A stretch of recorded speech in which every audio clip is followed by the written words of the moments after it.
Hello, and welcome to Accelerating Delivery of Serverless, Offline Capable and Real-Time Apps.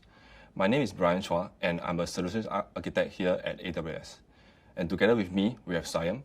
Hello, I am Sam, and I'm the CEO of CardsPal, a venture incubated by SC Ventures, Standard Chartered Bank. It is my honor to be here to share with you our journey, our challenges, and how we co-built with Bryan and his team to bring the idea into life. CardsPal is an app that helps the users to recommend the best credit cards to use at a merchant or online. It shows nearby deals and personalized eligible promotions. I will elaborate more in the later slides. Back to you, Bryan. Today, getting your apps into the hands of your customer is difficult.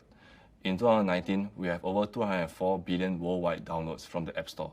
This number has grown over 45% in the last 3 years, and also this also includes the reinstall and app updates. Consumers are more than willing to spend their time and money to pay using the apps to get premium features or items. $120 billion is 2.1 times more from 2016. Mobile is the go-to device, capturing 3 hours and 40 minutes per day, and consumers are spending 35% more time in 2019 as compared to the data from 2016. However, 25% of the apps that users first install were abandoned after first use. This can be due to app facing error that user cannot use, or the apps are not doing what is expected. Question is, how do you stand out among these apps? Competition is real. Everyone is fighting for user attention. A quick recap on what is AWS Amplify, which is an amazing framework, library, and a service in AWS. AWS Amplify is a development ecosystem that aims to enhance developer experience. We split it into different parts and components that I will briefly go through here. The Amplify CLI aims to help developers to create and manage a cloud infrastructure. Developers simply just ask for the cloud resources for the functionality they need to do their apps, such as AI/ML, authentication, database, or PubSub. We also provide client libraries for iOS, Android, modern JavaScript frameworks, such as Vue and React Native. There are also UI components, which we call it the higher order components, HOC, that aims to help you quickly prototype your apps with customizable styles. Lastly, there is a list of AWS managed developer services that aims to provide CI/CD, hosting, and device and browser testing as well. Now, go back to the main topic. You want to build a real-time offline and serverless app today.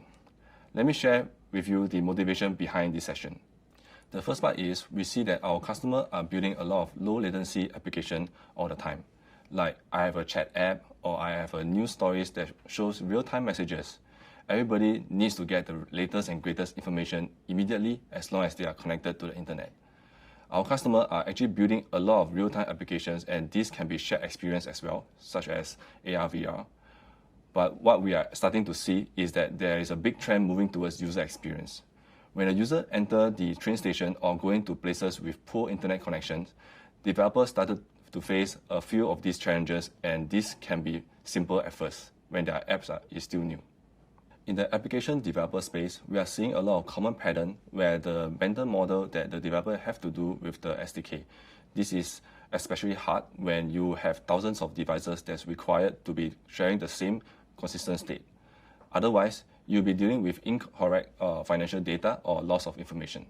And what developer usually does is that they think of this as a box, and they want to put things into the box that usually there is a cache, or they need to pull the information out and iterate them one at a time, and then later on bind them to some UI view.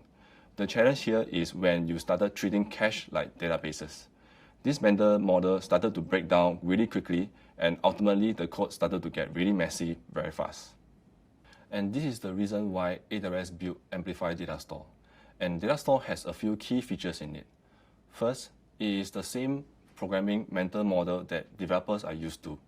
This is super important because developer does not do anything different from before. The developer just think about their data and their store, and they operate on it.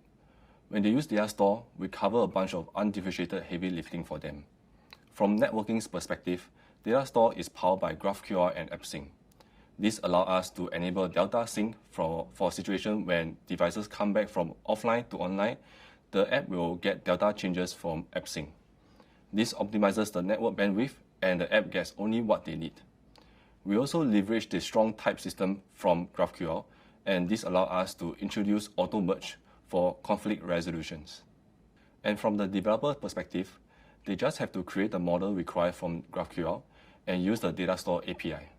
So you can see from the example here, you can use the datastore.save to create and update the model. And how does it work? When the developer uses the datastore API, what's happening behind the scene? At different runtime, we decompose the model. In Swift, we attach metadata with protocol. In Java, we use annotation with reflection. And in JavaScript, we use TypeScript construct with the same JSON format to do this. Effectively, we are creating a registry in this thing called the storage engine. From there, we will use the persistent storage of choice, depending on what's the platform. For example, web apps running in the browser, we use IndexedDB. In iOS and Android, we use SQLite. Interestingly, with Datastore, you do not need to have an AWS account.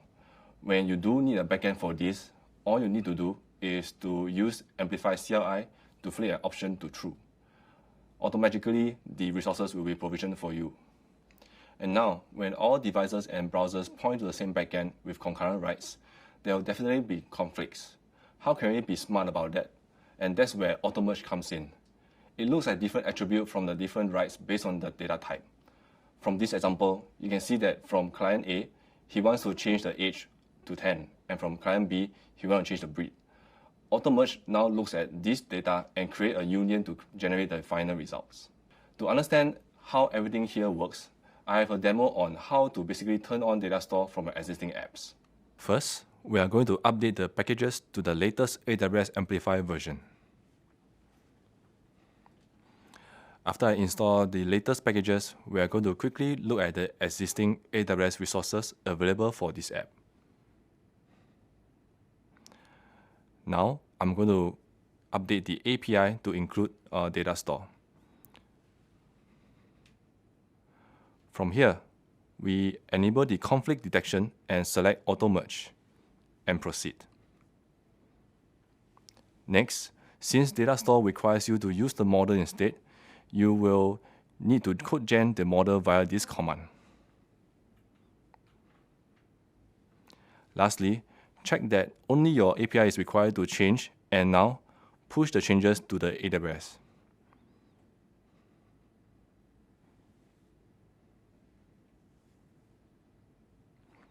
Since we do not need to use the GraphQL API anymore, we do not update the code for that.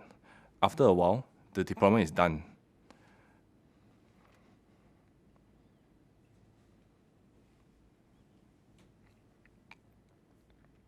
Now, let's install the required package for Datastore to work on React Native.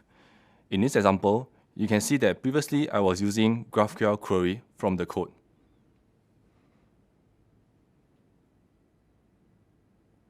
And now, I'm going to refactor this to use Datastore API. Let's import the Datastore and the model generated. Once that's done, I'm going to replace this method with Datastore query. And I'm going to comment out the rest of the code.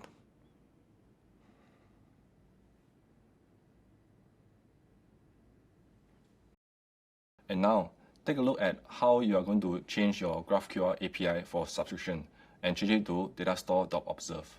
Less code, easier to implement, and easier to maintain. Now you have heard how to get your app to become offline, real-time, and serverless. Let's hear a customer story about his journey with AWS Amplify and AppSync, and be inspired by how these services can help you scale both infrastructure and developer experience.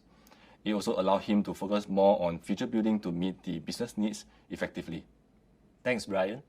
Before we proceed, for those who are in Singapore, you may want to download the app via the QR code or the link here. This app will enable you to discover the best credit card deals and non-card deals in Singapore. Apart from that, you can also experience the results of the performance that we have optimized based on Bryan's explanation above. Let me give a brief background of myself. I am Standard Chartered Bank staff before I embarked on my entrepreneurial journey with this idea. The idea was subsequently evolved to become a business venture. We soft launched the app in Google Play Store in 2019 December in Singapore, and we are looking forward to launch it in Apple's Store very soon. CardsPal aggregates credit card and non-card deals in a single platform. It is a one-stop platform for users to discover deals, promos, and rewards. It shows nearby and personalized promo to the users so that the user will never miss a deal using CardsPal. We started off as a full Scrum team, using lean startup way to run the venture. We have a product owner, a designer, a data analyst, a front-end developer, and a back-end developer. We soon realized that there are areas that we need to pay attention to apart from product building. We need to work on the security, performance, speed, and scalability in building this platform. That is when we started this idea of core build with AWS. My developers met Bryan and his team bi-weekly at AWS office. They highlighted the issues that they face, they got the issues addressed, they brought back some work to resolve, learned, and iterate. The core build workshop was very successful, and it has helped us to speed up the time to market. We were ready for soft launch in production grade in less than 3 months. So initially, when we first reviewed the architecture, it looks something like this, where there are a bunch of lambdas, more than 10 of them, and surprisingly, they are doing similar functionalities such as creating, updating, and reading from 3 to 4 DynamoDBs. These data from DynamoDBs are also populated via a script on one of their laptops. So there are a bunch of improvements here. If you were to ask me what makes me awake at night, these are the main concerns from the tech perspective. My first concern and question is, how can I just focus on building the core features and speed up the time to the market? Definitely, the answer is to have an automated CI/CD process or pipeline to increase the development pace and their ability to innovate and increase speed to market. How to make it cost effective so that I'm not paying too much the capacity that I'm not using? For the start, we will use Serverless, and it is a pay-as-you-go model where you only pay what is necessary. Speed and performance can make or break us. How can we ensure top-notch performance?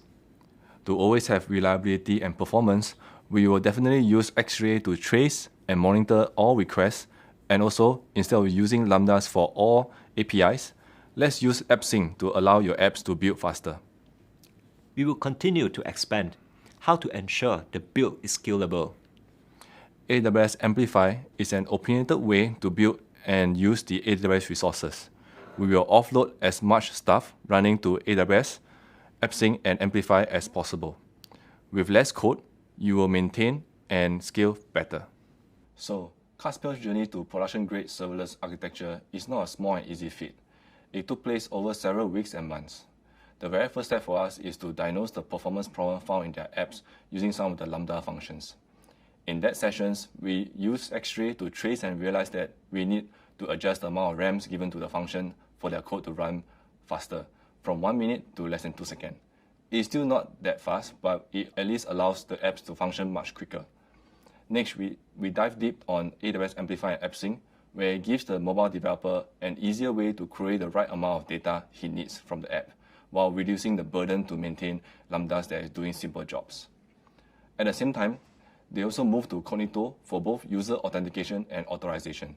And that later on, Cognito is used at every AWS resources to provide the right amount of access to the app. Concurrently, when the mobile developer was doing all this, the backend engineer moved his entire code to a central repository where he can safely store and manage his code, and run them via Cloud9, which is an online IDE that AWS provides. That way, if his laptop is gone, we can at least still run the script somewhere. They also migrate the script to step functions, where it can manage state and do retries systematically and automatically. Later on, of course, the script is moved to a proper CI/CD with a code build and code pipeline. After we did all this, things started to get more interesting, where the team started to think about analytics and push notification to engage their user better. That's where Amazon Pinpoint comes in, and they also push the data to Kinesis afterward to do other data processing in Lambdas. All this hard work are done. Now, Saim, what's next for CardsPal? I always love to share what's next for CardsPal. It gets me very excited. We want to be the Skyscanner for all merchants. What it means is that when a user clicks on a specific merchant in the app, they should see all the deals for this specific merchant. They can filter their eligible deals, and CardsPal will recommend the best deal for them. For our immediate next step, we continue to put our users at the core to enhance the product capabilities. We want to enrich events of the push notifications, enhance the search feature, and onboard our partner deals. We are also looking at a country expansion. This means we need the answer to the above question. Is it one app per country or one app for all countries? We may also need to relook at the database schema design. From data perspective, we will capture more data points and event tracking to enable predictive analytics and machine learning modeling. A lot of work's ahead, a lot of challenges, yet it is fun and exciting. Now, please enjoy a short video.